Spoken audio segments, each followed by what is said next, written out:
Hello, fifth grade. Welcome to your next video lesson. Hopefully this will be the last video lesson you guys have to do for a while, as I am returning tomorrow. Our lesson title is 2.1 Dividing to Get Mixed Numbers. You should have a new set of notes out and ready to go. You should be writing the title down, Dividing to Get Mixed Numbers, and you should be writing the I can statement, I can divide to get a mixed number quotient. What we're working on today is using McDonald's math or long division to get mixed number quotients. A couple reminders: if you do not have any more note paper, you need to be drawing your three columns and labeling them. Remember, every single note starts with a title. Every single note has an I can statement right below the title. And then you need to have your three columns. The first column can be called main idea. The second column should be your widest column and be called notes, examples, and notes. And then your last column is called cheat sheet. And make sure you draw the three columns going down your sheet of paper as well. So again, title 2.1, dividing to get mixed numbers. I can statement is I can divide to get a mixed number quotient. Remember, a quotient is the answer to a division problem. Your first vocab word is a mixed number. A mixed number, as defined here in number 1, would be a whole number with a fraction part. So again, a whole number with a fraction part. I'm going to change colors here. The whole number in this example right here is 3. 3 represents a whole, so we have 3 wholes. And then the fraction part would be this little tail here at the end, which is 3/4. So a whole number 3, the fraction part would be 3/4. That's a mixed number. It's a mix between a whole and a fraction. That's why it's called a mixed number. Make sure you have that written down. Our second word is a fraction. Fraction is, let me just get that down there. Fraction is a number that is less than 1. So when you think about a number line, so here's our number line. You don't need to draw this. Here's the number 0. Here's the number 1. If I extend the number line, here's the number 2. Fractions all live right between 0 and 1, right in that area there. A fraction is part of a whole, so it's just part of one whole. It's not a whole. So I guess some other people would say it is less than one whole. And then a fraction, like I just said, on a number line lives between 0 and 1. It's bigger than 0, but less than 1. So make sure you have all 3 of those definitions for a fraction written. And then a decimal is going to be very similar to a fraction. It is a number that is less than 1. It is also part of one whole, and it also lives between 0 and 1. So if you look at the definition for a fraction, and if you look at the definition for a decimal, here are my fraction definitions, here are my decimal definitions. They're all the exact same. A fraction and decimal, even though they look different, are or have the exact same definitions. So what you all need to do right now is you need to draw a line. You need to come up with your own cheat sheet. You guys are probably getting pretty good at video notes. After you draw your line, make sure you come up with your own cheat sheet and add something valuable to your notes that would help you on the test. Once you are done doing that, you can move on to part 2. Part 2, our main idea number 2 is titled Remainders Are Weak. And when I say weak, I mean not strong. And I'm going to show you why remainders are weak, and I'm also going to show you why we probably aren't going to be dealing much with remainders as far as our answers much longer for the rest of our mathematical lives. So remainders are still going to be somewhat valuable, but most of our answers are going to now be converted either into mixed numbers or into decimals. Sorry, I had to take a drink there. Our first problem is 5 divided by 2. So 5 divided by 2, we cannot solve, we cannot show any work with 5 divided by 2 in this form. So we need to rewrite our problem. And as you guys know, the first number is our dividend, and the second number is our divisor. So the first number goes inside the house, the second number goes outside the house. And then in order to solve this, we're going to simply do McDonald's math. We're going to figure out how many times 2 goes into 5. I know that 2 goes into 5 2 times. 2 times 2 is 4. 5 minus 4 is 1. And normally, you guys, we would be all done because there's nothing left to bring down. And we would say our answer is 2 remainder 1. Please don't write that. And if you did, you have to erase it. So I'm going to erase mine. We're going to write it as a mixed number. We're going to write 2 with a remainder of 1.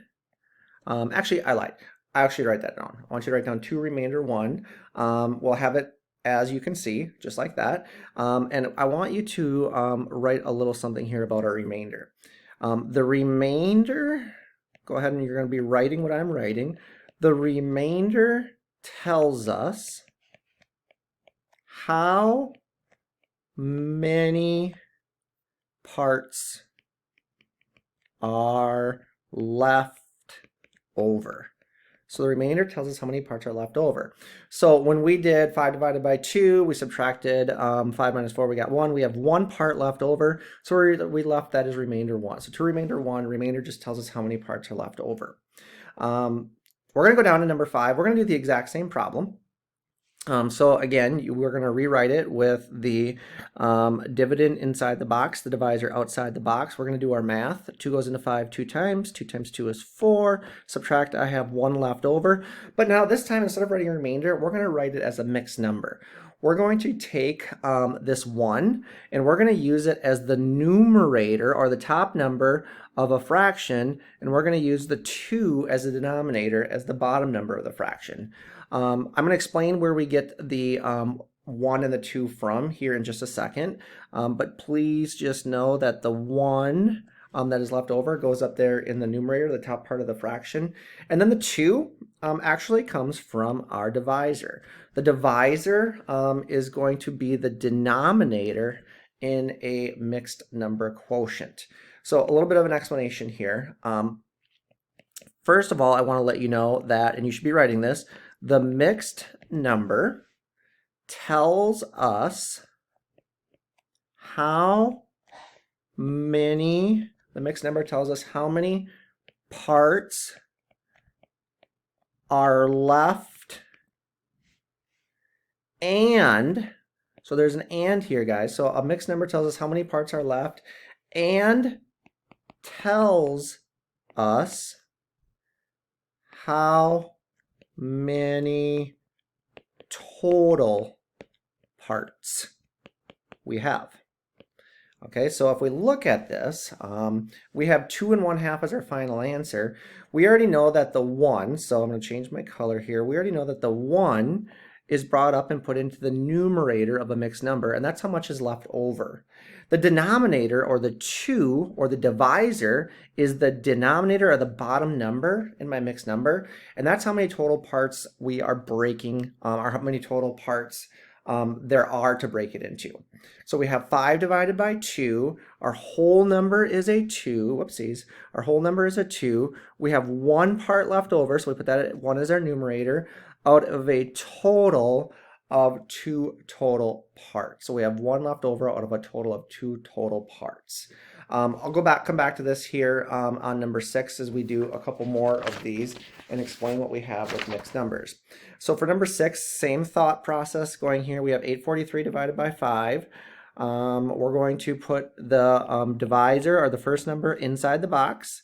Second number, the dividend is the first number inside the box. The second number is the divisor. It goes outside the box. And then we're going to do our McDonald's math.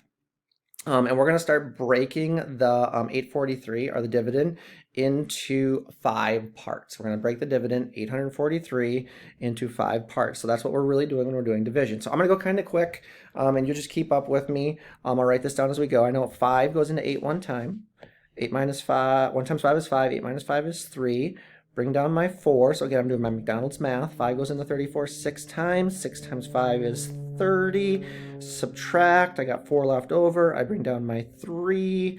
5 goes into 43 8 times.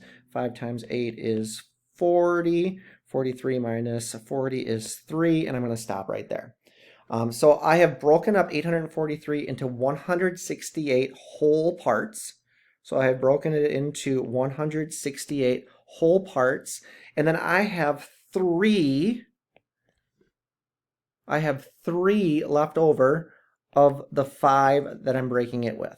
So I have 168 with 3 left over, so my remainder 3, which I'm no longer using as a remainder, goes into my numerator, and then my divisor, the number 5, is always going to be the denominator. So when I take 843 and I divide it by 5, I'm breaking it up into 168 wholes with 3 parts left out of 5 for that last fraction piece. So 168 and 3/5.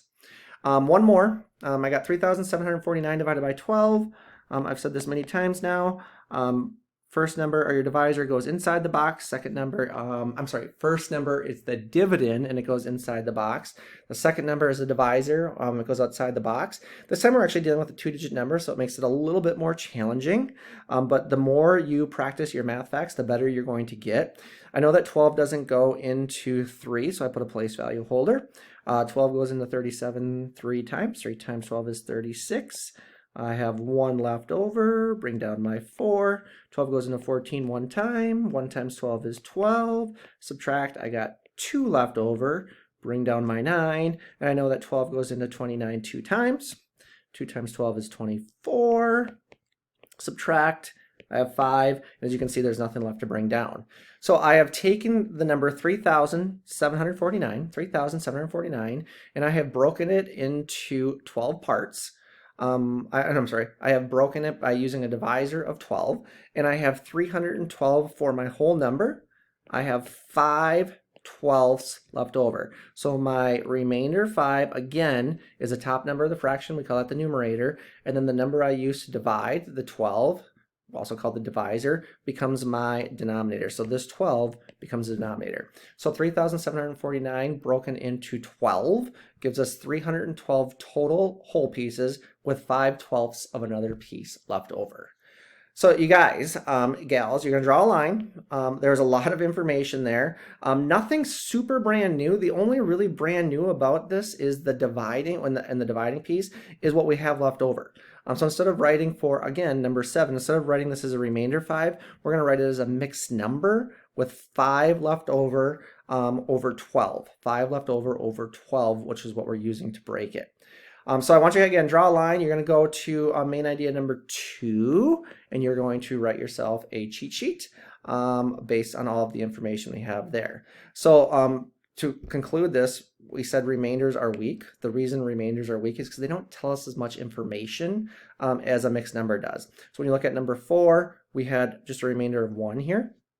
But when we look at number 5, which is the exact same problem, it tells us that we have, yes, a remainder of 1, but with 2 total parts that are being used to break the divisor, or the dividend.